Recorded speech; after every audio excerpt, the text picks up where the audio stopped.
মাছ ভাজার সময় যদি কড়াই নতুনও হয়ে থাকে, আপনারা হালকা একটু আটা বা ময়দা ছিটিয়ে নিতে পারেন। মাছ কখনো লেগে যাবে না, এটা একটি গুরুত্বপূর্ণ পরামর্শ, ট্রাই করে দেখবেন।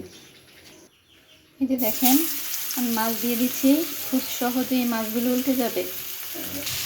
আসলে আমাদের শেখার কোনো শেষ নেই। ফেসবুক না দেখলে হয়তো আমিও জানতাম না, আমারও আগে জানা ছিল না, কিন্তু আমি ট্রাই করে দেখেছি, ভালোই মাছ উল্টে যায়। মাছটা ভালো করে একটু ভাজা হলে তারপর উল্টাবেন। এই যে দেখুন, মাছটা খুব সহজে উঠে গেছে, খুব সহজ, একদম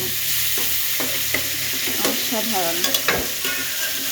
কারণ এরকম কড়াইতে কিন্তু সহজে মাছ ভাজা যায় না, খুবই বিরক্তিকর একটি বিষয় মাছ যখন ভেঙে যায়। দেখেন, এই টেকনিকটা অবলম্বন করে আমি কত সুন্দর মাছ ভেজে ফেললাম। ট্রাই করবেন আপনারা।